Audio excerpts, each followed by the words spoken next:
Welcome to my YouTube channel HSC crew.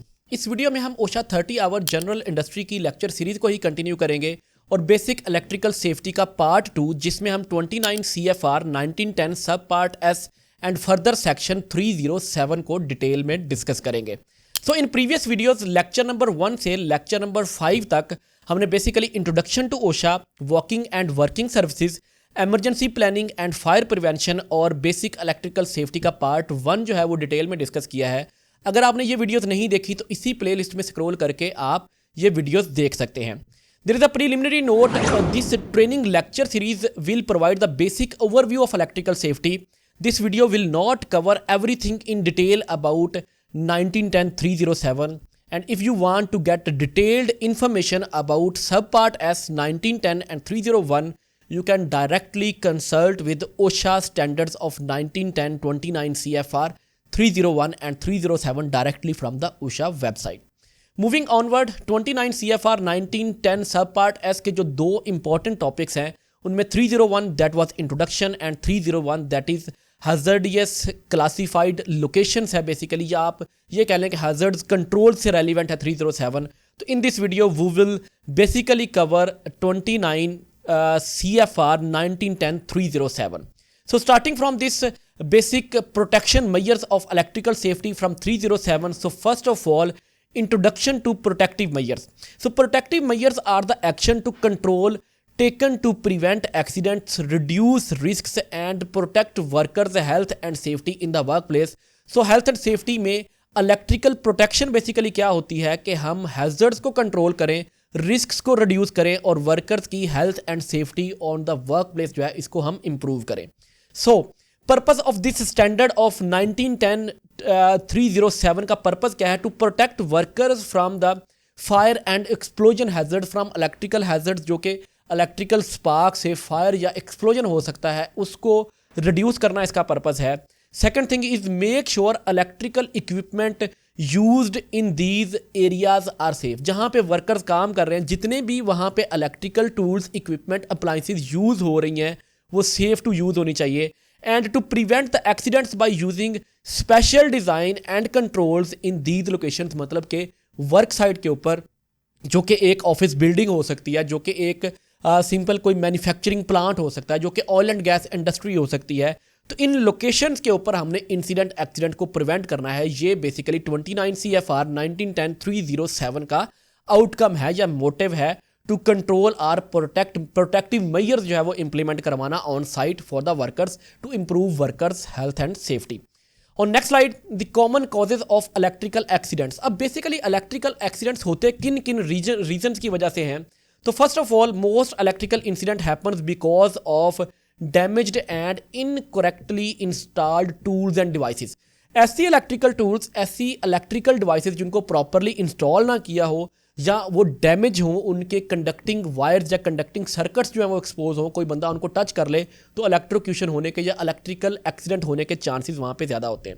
Then is wet, cluttered and hazardous locations. ऐसी जगह जहाँ पे बहुत ज़्यादा मतलब कि वेट कंडीशंस हो, जैसे कि बारिश में इलेक्ट्रोक्यूशन के चांसेस बढ़ जाते हैं।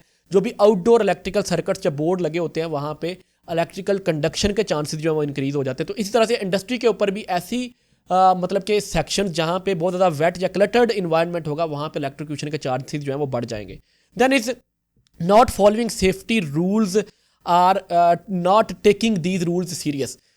सिंपल इज दैट, जब हम सेफ्टी के रूल्स को फॉलो नहीं करेंगे, लेट्स सपोज दैट हमने एक मेंटेनेंस करनी है तो उसके कुछ प्रोटोकॉल्स हैं कि पहले हम जो इक्विपमेंट है उसको डी एनर्जाइज करेंगे, then lock out tag out implement करेंगे, देन हम इलेक्ट्रिकली इंसुलेटेड टूल्स यूज़ करेंगे। ये सारी रिस्क असेसमेंट या फिर हम कह लें कि हमारे पास स्टैंडर्ड ऑपरेटिंग प्रोसीजर्स हैं, रूल्स एंड रेगुलेशंस हैं relevant to the health and safety. अगर हम इनको फॉलो नहीं करेंगे तो इलेक्ट्रिकल एक्सीडेंट्स होने के चांसेस जो हैं वो इंक्रीज हो जाएंगे। और next slide, electrical insulations. Electrical insulation basically क्या होता है कि जो भी कंडक्टर है उनको नॉन कंडक्टिव या इंसुलेटर या जो जिसकी हाई रेजिस्टेंस हो मटेरियल की, उनके साथ उनको इंसुलेट कर दिया जाए ताकि इलेक्ट्रिकल फ्लो जो है उसको प्रिवेंट किया जा सके। तो सबसे पहले आ जाता है जनाब इंसुलेशन में rubber, plastic, glass, mica coating prevent or reduce the electrical flow through the conductor to the environment. मतलब कि जो बाहर बंदे काम कर रहे हैं, जो अराउंड दोज कंडक्टर, उनके ऊपर अगर हम कोटिंग कर देंगे रबड़ की, प्लास की, ग्लास जो हमारे पास ग्लास की या माइका कोटिंग कर देंगे तो वहाँ से इलेक्ट्रोक्यूशन होने के वर्कर को चांसेस जो हैं वो कम हो जाएंगे। इसे बेसिकली इंसुलेशन कहा जाता है। Then is why it matters, protect against the shorts, short circuit और फायर्स को प्रोटेक्ट करती है definitely insulation. Double insulated electrical appliances या इलेक्ट्रिकल जो केबल्स होती हैं वो रिक्वायर्ड होती हैं। ये क्यों रिक्वायर्ड होती है? अगेन इसका पर्पज़ यही होता है कि इलेक्ट्रिकल फ्लो को कम किया जा सके, जिससे शॉर्ट सर्किट होने के चांसेस कम होंगे। जब प्रॉपरली इंसुलेटेड है तो वहाँ पे स्पार्क होने के चांसेस कम होंगे। तो इस तरह से हम इलेक्ट्रिकल इंसिडेंट्स को प्रिवेंट कर सकते हैं। Then is essential for safe equipment and wiring in hazardous location. जितनी हज़ार्डियस लोकेशन होगी उतना ज़्यादा हम एम्फेसिस करते हैं कि वहाँ पे अच्छी इलेक्ट्रिकल इंसुलेशन प्रोवाइड की जाए, वहाँ पे अच्छी इलेक्ट्रिकल फिटिंग्स जो हैं उनको प्रोवाइड किया जाए। सो नेक्स्ट आ जाएगा हमारे पास electrical guarding for safety. So basically what is guarding? Protect the workers from accidental contact with the live electrical parts. मतलब ऐसी जगह जहाँ पे लाइव इलेक्ट्रिकल पार्ट्स एग्जिस्ट करते हैं, जैसे कि पैनल बोर्ड्स हैं, जैसे कि हमारे पास ओवरहेड इलेक्ट्रिकल सर्विसेज कहीं से पास कर रही हैं, या कहीं से ऐसी केबल्स, या let's suppose that transformer section जो होता है वहाँ पे यूजुअली हम क्या करते हैं जनाब, गार्डिंग करते हैं। गार्डिंग क्या करते हैं कि हम उसके ऊपर फेंसिंग कर देते हैं, मतलब कि गार्ड रेल्स लगा सकते हैं, या हम केज टाइप उसके ऊपर मैश केज लगा सकते हैं ताकि हम अनऑथोराइज एक्सेस को जो है वो प्रिवेंट कर सके। इसे बेसिकली गार्डिंग कहते हैं। तो placing equipment in secure enclosure is basically known as guarding. अगर हम सिक्योर इनक्लोजर में इक्विपमेंट्स को रखते हैं तो इसको हम गार्डिंग बोलते हैं। देन इंस्टॉलिंग फिजिकल बैरियर्स, हम फिजिकल बैरियर इरेक्ट कर दें कि in front of electrical panels हम फिजिकल बैरियर्स रख दें ताकि वहाँ पे एक्सेस को, एक तो वार्निंग के लिए भी ये होता है और prevent the access of unauthorised person जो है उसको भी ये मतलब हेल्प आउट करता है डेफिनेटली इलेक्ट्रिकल गार्डिंग जो है।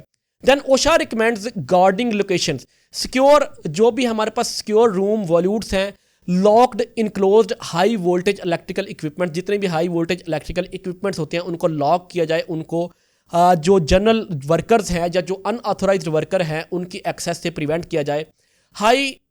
उसके बाद आता है हाई इंस्टॉलेशंस, जितनी भी placing equipment 8+ feet above the ground to prevent the contact. जैसे आपने देखा होगा कि हमारे जितने भी हमारे पास सिटी एरियाज में भी अगर हम चले जाएं तो ट्रांसफार्मर्स को मतलब कि पोल के ऊपर 8 फीट से ज़्यादा ऊंचा लगाया जाता है, बिकॉज इससे भी हम अनऑथोराइज एक्सेस या फिर आप ये कह लें कि जो गलती के साथ जब मिस्टेकनली जो एक्सेस है उसको जो है वो प्रिवेंट कर सकते हैं। तो ये बेसिकली ओशा के रूल्स एंड स्टैंडर्ड्स हैं। Moving on next right, electrical grounding की बात कर लेंगे। तो what is electrical grounding? Creating a safe easy path for the electrical current, lower resistance path for the electrical current to the ground something goes wrong. अगर कोई मतलब कि short circuit हो जाता है तो वो जो इलेक्ट्रिकल करंट है उसको डेसिपेट कर देगा। जो लोअर रेजिस्टेंस पाथ होगा, यूजुअली कॉपर वायर्स हम यूज़ करते हैं तो इसे हम ग्राउंडिंग कहते हैं। Then how it works, contact the tool equipment to the earth using wires. Simple is that, हम यहाँ पे कॉपर वायर्स को यूज़ करते हुए अर्थिंग कनेक्शंस मेंटेन कर देते हैं ताकि अगर उस इक्विपमेंट की बॉडी में करंट आता है तो वो डेसिपेट हो जाए रादर देन इलेक्ट्रोक्यूट करने के किसी बंदे को। Then is acts like an emergency exit for stray electricity. ये एक एमरजेंसी एग्जिट के तौर पे काम करता है। जब एक इलेक्ट्रिकल शॉर्ट सर्किट हो जाता है तो बंदे की जो एक ह्यूमन बीइंग की बॉडी की जो रेजिस्टेंस है एज कम्पेयर टू कॉपर के वो ज़्यादा होती है, तो इलेक्ट्रिसिटी हमेशा वो पाथ फॉलो करती है जो लोअर रेजिस्टेंस पाथ होता है। तो जब हम एक ग्राउंडिंग कनेक्शन मेंटेन कर लेंगे तो वो हमें हेल्प आउट करेगा कि इलेक्ट्रोक्यूशन से बचाने के लिए। Next moving onward, circuit protection devices हम यूज़ कर सकते हैं। बेसिकली हम ये पूरा जो लेक्चर सीरीज, ये लेक्चर जो है या ये पूरी वीडियो जो है ये प्रोटेक्शन ऑफ इलेक्ट्रिसिटी से रेलिवेंट है।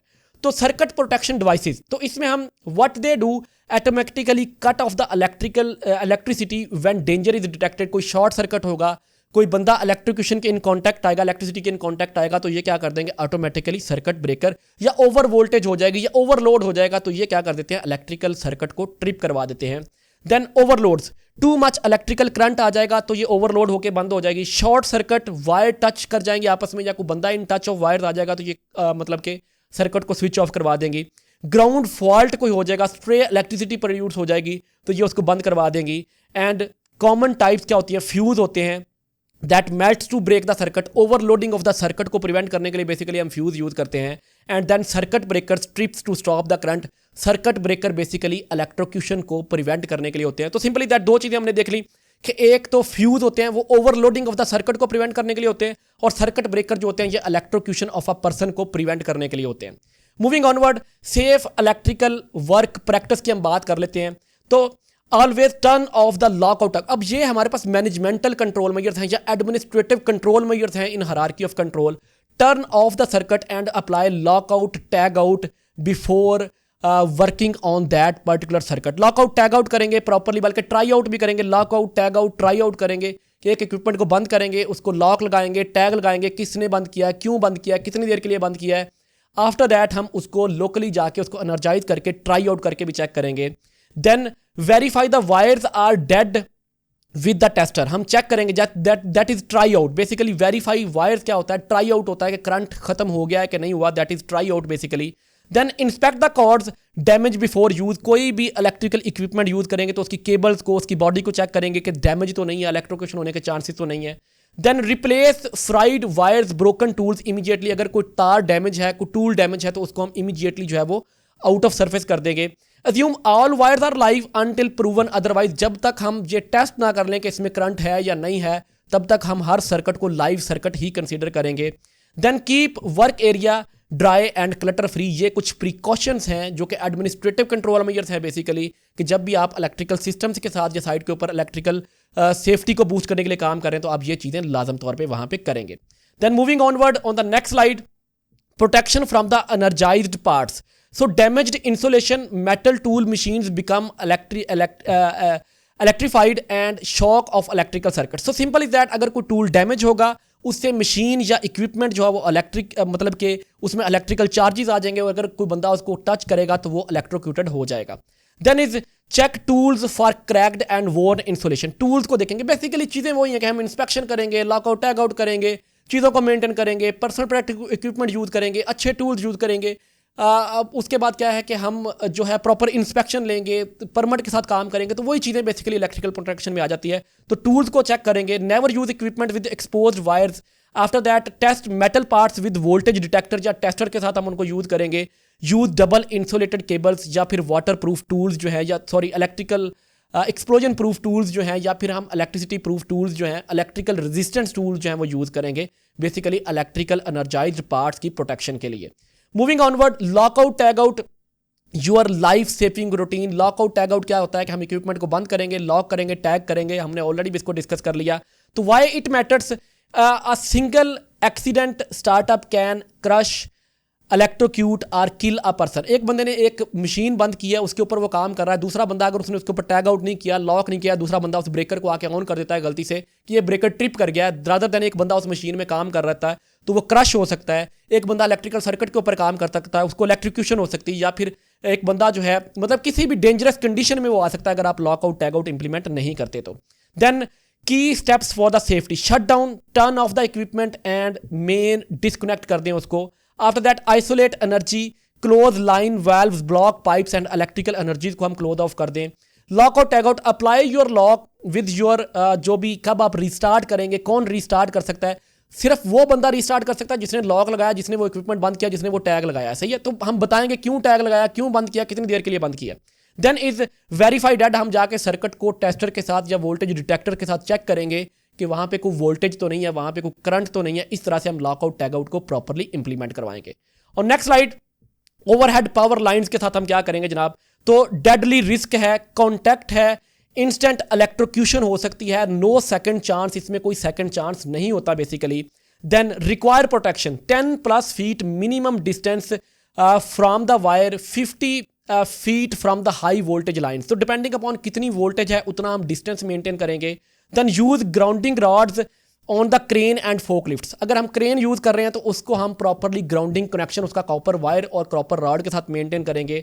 Then spark near power lines can ignite the flammable vapours and dust. तो हम इस चीज़ को भी मेक श्योर करेंगे कि वहाँ पे फ्लेमेबल या वेपर डस्ट या फ्लेमेबल डस्ट या फ्लेमेबल वेपर्स ना हो। Then going overhead power line safety को ही हम डिस्कस कर रहे थे। तो हम treat all power lines as live even if, मतलब कि सिंपल इज दैट, अगर कोई तारें गुजर रही हैं तो हम उनको हमेशा लाइव लाइन्स ही कंसीडर करेंगे, इवन वो चार्ज हैं या नहीं है, इसको हम वेरीफाई करके देखेंगे। Then ground wires solid green or green with yellow straps जो हैं ये यूजुअली ग्राउंड वायर्स होती हैं, तो इनको हम देखेंगे कि जहाँ पे ये यूटिलाइज हो रही है हमें आइडेंटिफिकेशन के लिए पता होना चाहिए कि ये ग्राउंड वायर्स हैं। Then they are on the ground, तो ग्राउंड वायर्स बेसिकली क्या होता है कि किसी भी इक्विपमेंट को ग्राउंड करने के लिए यूज होती हैं। एक ग्राउंडिंग कनेक्शंस को एक ही पर्टिकुलर कनेक्शन पॉइंट के ऊपर लिया जाता है और फिर उसको प्रॉपरली जो है बोरिंग करके ग्राउंड कर दिया जाता है। Then is they look insulated or coated, उनको वो इंसुलेटेड भी होती हैं और कोटेड भी होती हैं और उनकी कलर कोडिंग भी होती है प्रॉपरली।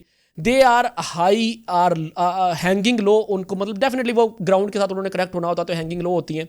तो vehicle emergency, if your vehicle hits a power line, मतलब कि ऐसे पोल, किसी गाड़ी के ऊपर पोल गिर गया है तो only jump clear if vehicle catches fire, आप उस व्हीकल से बाहर ना निकलें अगर मतलब कि ओवरहेड इलेक्ट्रिकल सर्किट्स मतलब कि लाइन थी, वो पोल गिर गया है, तारें नीचे गिर गई हैं, कॉन्टैक्ट ऑफ आपकी गाड़ी के साथ इन कॉन्टैक्ट आ गई हैं, तो आप गाड़ी से ना निकलें अगर गाड़ी को कोई आग या गाड़ी में कोई बैठना प्रॉब्लम नहीं है। बिकॉज जो नियर बाई ग्राउंड होगा वो माइट भी वो क्या हो जाए, चार्ज हो जाए और आप जैसे ही जंप आउट करें आपको इलेक्ट्रोक्यूशन हो सकती है। Then do not touch the vehicle and ground at the same time, vehicle और ग्राउंड को एट द सेम टाइम आपने टच नहीं करना। जब आपने अगर गाड़ी को आग लगी है या उसमें स्मोक भरना स्टार्ट हो गया है तो आप दरवाज़ा खोलें और एक क्लियर लंबा जंप लें, ताकि आप जब जंप लें तो आप गाड़ी से डिटैच हो जाएं और जाके ग्राउंड के ऊपर लैंड करें। और फिर आपने अपने पाँव को वाइड ओपन नहीं रखना, उनको आपने क्लोज करके जंप करना है सही, ताकि आपका पोटेंशियल डिफरेंस ज़्यादा ना हो और आपको इलेक्ट्रोक्यूशन ना हो। देन नेक्स्ट आ जाता है हमारे पास इलेक्ट्रिकल पर्सनल प्रोटेक्टिव इक्विपमेंट्स की बात कर लेते हैं। तो सबसे पहले मस्ट डू सेफ्टी प्रैक्टिस क्या है जनाब, ग्राउंड वायर्स होनी चाहिए, सॉलिड ग्रीन कलर की वायर्स होनी चाहिए। All electrical PPEs, gloves, mats, tools, इनको हमने यूज़ करना है। लुक्स फॉर हमारे पास expiration dates and test tags, उनके ऊपर जो टूल्स होते हैं, इलेक्ट्रिकल टूल्स होते हैं, उनके ऊपर ये चीज़ें मेंशन होती हैं। Then check for the cracks, tears, damage before use, हम टीयर्स, डैमेज और इन चीज़ों को पहले देखेंगे कि जो टूल आप, जो प्रोटेक्टिव इक्विपमेंट टूल आप यूज़ कर रहे हैं, लेट्स सपोज दैट ग्लव्स आपने यूज़ करने तो वो एक्सपायर तो नहीं है, उनके ऊपर क्रैक्स तो नहीं है, उनके ऊपर डैमेज तो नहीं है। Then arc flash suit must be cover head and toe, मतलब कि अगर आर्क फ्लैश, ये बिल्कुल आखिर वाली जो पिक्चर है ये आर्क फ्लैश सूट को डिपिक्ट करती है, तो प्रॉपरली जब आप बहुत ज़्यादा हाई वोल्टेज सिस्टम्स के ऊपर काम करेंगे तो आपके पास ये सूट होना चाहिए। नेवर यूज कंप्रोमाइज्ड इंसुलेशन, आप ऐसे पर्सनल प्रोटेक्टिव इक्विपमेंट यूज़ नहीं करेंगे जो डैमेज हों, जो ख़राब हों। नेक्स्ट स्लाइड के ऊपर टूल सेफ्टी की हम बात कर लेंगे। तो टूल सेफ्टी क्रिटिकल प्रैक्टिस है सेफ्टी टूल्स के लिए। Clean and service tools are recommended for the by the manufacturer, proper tools होने चाहिए जो उस रेटेड कैपेसिटी के लिए बने हुए हों। Then keep the cords and grips in perfect condition, जितनी भी तारें हैं, ग्रिप्स हैं, प्रॉपर कंडीशन में होनी चाहिए। Tag damage tool, do not use tool, उसके ऊपर लिख दें टूल के ऊपर कि इसको आपने यूज़ नहीं करना। Repair and replace, never take shortcuts, shortcut नहीं लेने, जो भी टूल ख़राब है, डैमेज है, उसको रिप्लेस कर दें। Use explosion proof tools and in flammable areas, intrinsically safe जैसे हम डिवाइसेस यूज़ करते हैं उसी तरह से एक्सप्लोजन प्रूफ टूल्स हम यूज़ करें जो कि स्पार्क प्रोड्यूस ना करें, इलेक्ट्रिकल टूल्स हम यूज़ करें। Then double insulated, reduce the spark risk, double insulated tools को ही हमें यूज़ करना चाहिए। Moving on next slide, electrical safety trainings, last हमारे पास slide almost. Electrical safety trainings में treat all overhead lines like live because it can kill instantly. 10 feet plus away during the clean up and non electrical work, मतलब कि जो overhead line है उससे 10 feet plus का distance हमने maintain करना है और डिपेंडिंग अपॉन वोल्टेज हम इसको ज़्यादा करेंगे।